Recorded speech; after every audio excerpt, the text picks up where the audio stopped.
Hello, students. Good morning. Once again, I welcome you in the today's science class. But last time we study about the metamorphosis. थोड़ा सा एक बार दोबारा से हम बात बता दें आपको. एक्चुअल में मेटामॉर्फोसिस क्या होता है. आपके बुक में एक डायग्राम दिया हुआ है. यहाँ पर दोबारा से बात कर रहे हैं हम अबाउट मेटामॉर्फोसिस. मेटामॉर्फोसिस मेटामॉर्फोसिस में क्या होता है सुनना. सबसे पहले अपने यहां पर होता है बेटा एक that is the eggs of the frogs. ये फोटो आपके बुक में बना हुआ है. इसको क्या नाम दिया हमने? एग्स. एग्स के बाद वो बड़े होकर के बनते हैं. That is the tadpole. ठीक है. Tadpole actually the larva stage होती है और उसके बाद एक tadpole, then after young frog and adult frog. That is young frog. और ये बाद में ग्रो होकर के बनता है एडल्ट फ्रॉग. इतनी बात समझ में आ गई आपको. और एडल्ट फ्रॉग वापस से एग्स को प्रोड्यूस करता है. और ये होता है life cycle of A frog. Life cycle of a frog. मतलब आप ध्यान से सुनना. Tadpole transform into adult and capable of jumping and swimming. They also become reproductively mature. The transformation of larva into adult through different stages of drastic change is called metamorphosis. मतलब larva से actually this is the larva stage. Larva stage से adult stage तक बहुत सारे changes होते हुए अगर वो एडल्ट स्टेज में पहुंचता है कोई भी लिविंग बीइंग. फॉर एग्जांपल अपन फ्रॉग की बात कर रहे हैं यहां. This is known as metamorphosis. इतनी बात समझ में आ गई. मेटामॉर्फोसिस की इतनी बात क्लियर होने के बाद नेक्स्ट टॉपिक आता बेटा that is about the cloning. Please try to understand what is the means of cloning.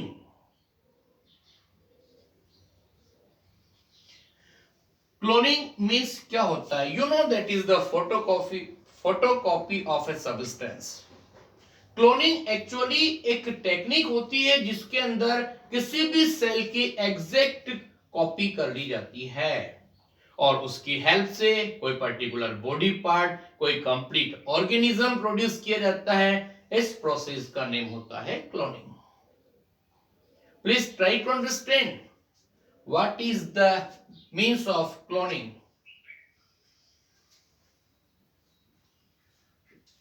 The technique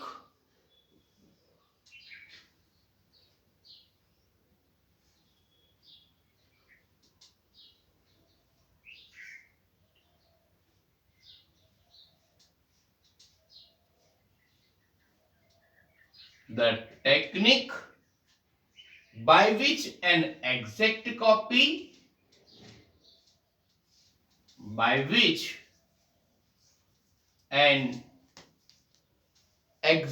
copy of a cell. Cloning क्या हुआ? Cloning a technique by which an exact copy of a cell. और इसको हमने क्या name दे दिया? That is the cloning.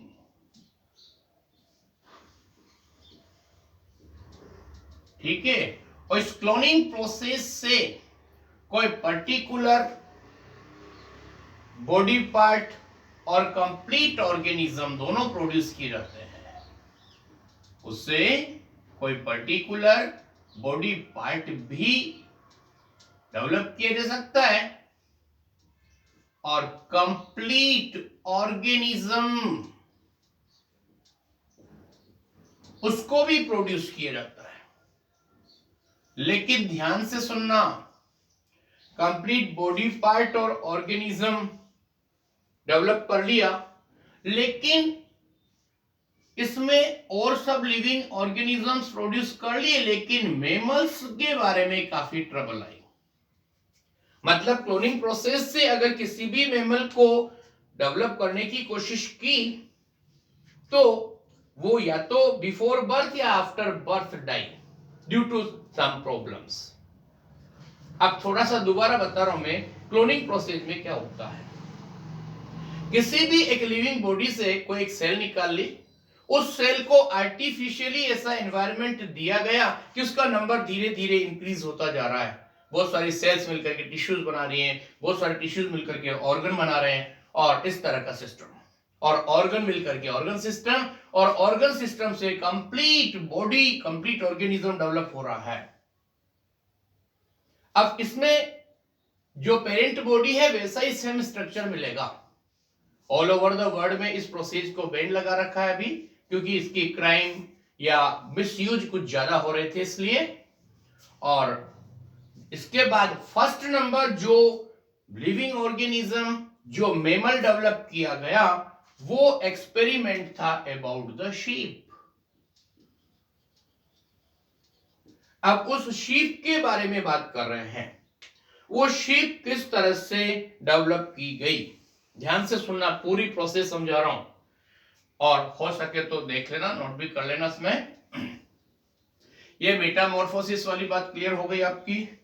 Cloning process की बात कर रहे हैं, ध्यान से देखिए। यहां पर हमने 2 breeds Lee.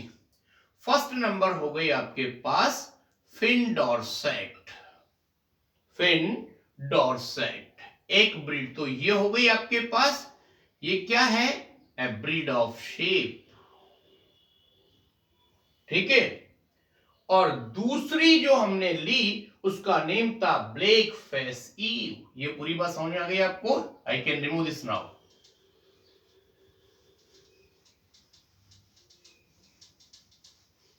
That is the what? Black face ewe.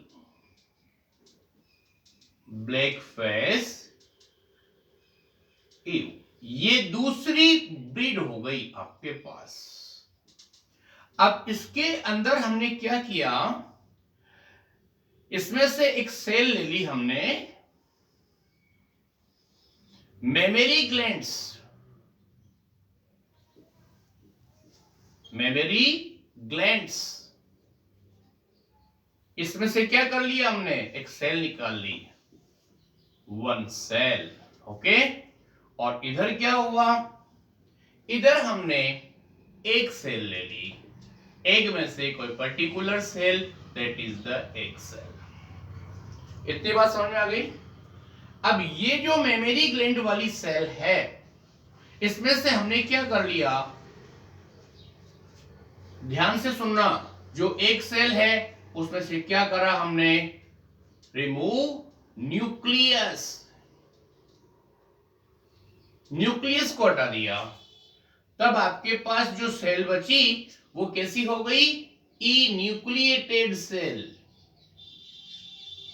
E nucleated cell हो गई। और इधर क्या करा, जो सेल थी उसमें से हमने न्यूक्लियस को निकाला।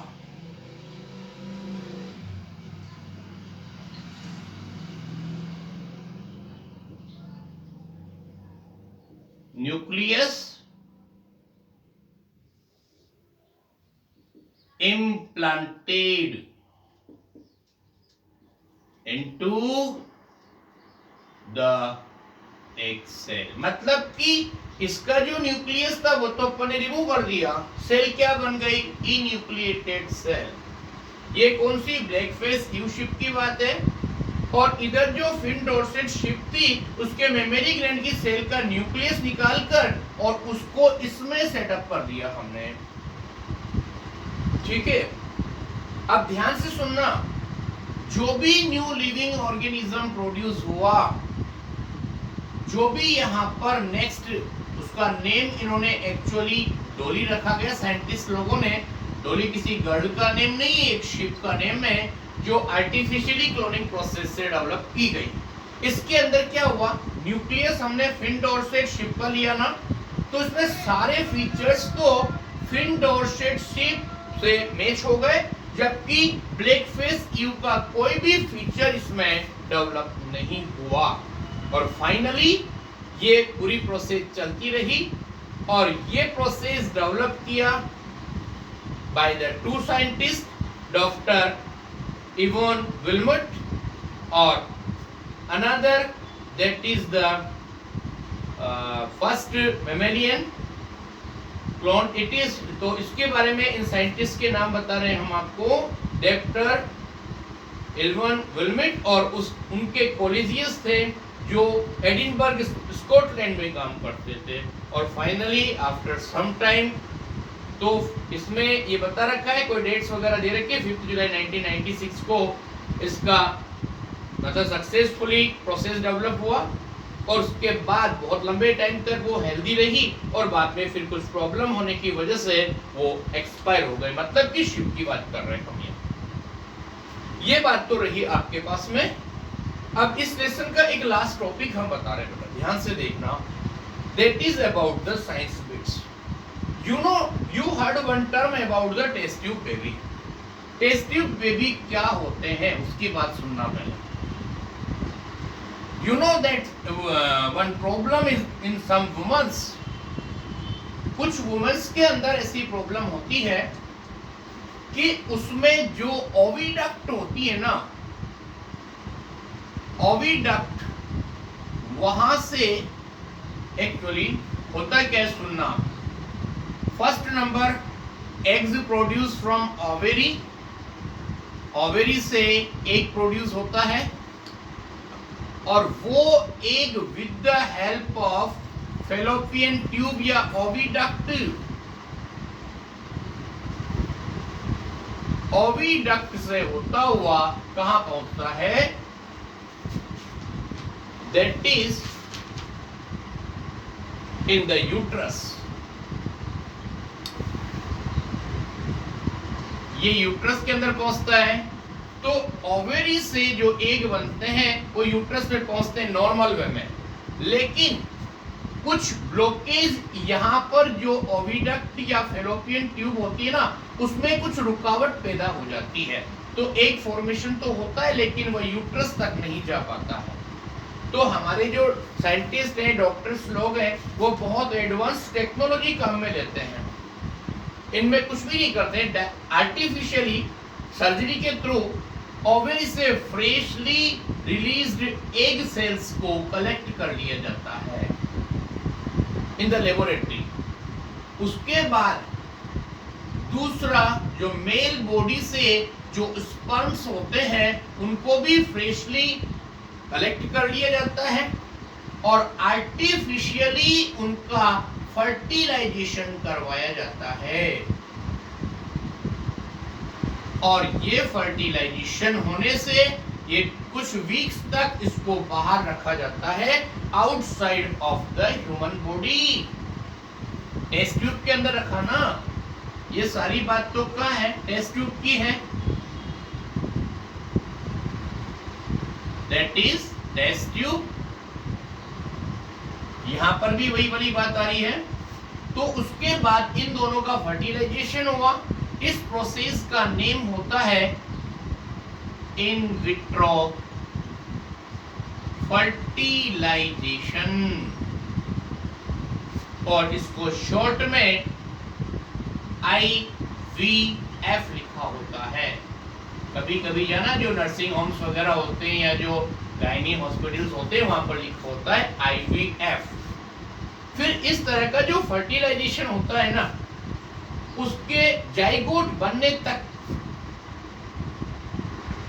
इन technique doctor collect freshly released egg and sperm, keep them together in a test tube for fertilisation and fertilised egg और zygote allowed to develop a few weeks. तो कुछ वीक्स तक तो इनको लैब में ही रखा जाता है और जाइगोट को वापस फीमेल यूट्रस में यहाँ पर जो बनेगा आपके पास जाइगोट, वो जाइगोट फीमेल बॉडी में इम्प्लांट कर दिया जाता है। Okay, zygote is placed with the uterus of the female, embryo get implanted, और उसमें जैसा नेचुरल प्रोसेस होता है वो यूट्रस की वॉल से एम्ब्रियो अटैच्ड हो जाएगा, बाकी का डेवलपमेंट होगा, और फाइनली 40 वीक्स और 9 मंथ के बाद लिविंग बीइंग का बर्थ होगा, और इस तरह के बेबी को नेम दिया जाता है test tube baby. Okay, so in this manner our this matter is finish here, और क्वेश्चन आंसर मैटर आपको व्हाट्सएप ग्रुप पे मिल जाएगा। Now we are going to start our next lesson, that is lesson number 10.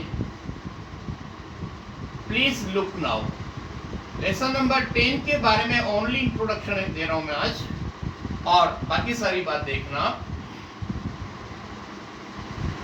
That is about chapter number 10, और उसका name होगा Reaching the Age of Adolescence. 1 minute. Reaching the Age of Adolescence.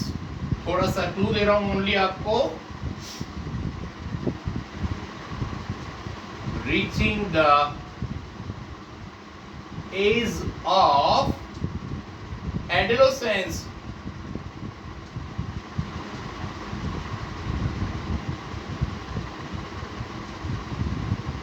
Adolescence. Reaching the age of adolescence. This is the what name of our next chapter, that is chapter number 10. Look sir, इसमें हम कुछ बातें एक topic के बारे में बात कर रहे हैं, सुनना। पिछले चैप्टर में बेटा अपन ने रिप्रोडक्शन इन एनिमल्स के बारे में पढ़ा, और अब हम बता रहे हैं कि you will learn there is a number of factors that make a person to grow into an adult. तो हम ये बता रहे हैं कि कोई भी एक मिनिमम एज होती है, उसके बाद वो एडल्ट कैटेगरी में आते हैं, then they are perfectly capable for reproduction. तो यहाँ पर ध्यान से सुनना बेटा। We often use the growing up children. अपन बोलते हैं ना, ये तो growing up children होते हैं, और उसमें टीनेजर्स ग्रुप आता है, और वो होता है 13 years to 19 years. Now we will also discuss the role of hormones, endocrine glands, hormones secreted by the glands, or about the changes take place during the development of the child. So इसमें हम क्या क्या study करेंगे? First होगा role of hormones, second number होगा आपके पास that is the endocrine glands. Endocrine glands. Okay, और नेक्स्ट नंबर होगा endocrine glands and hormones.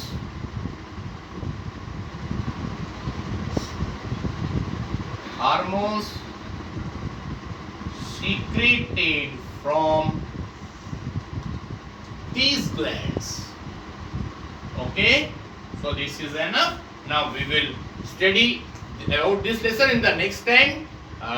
Okay, thank you very much.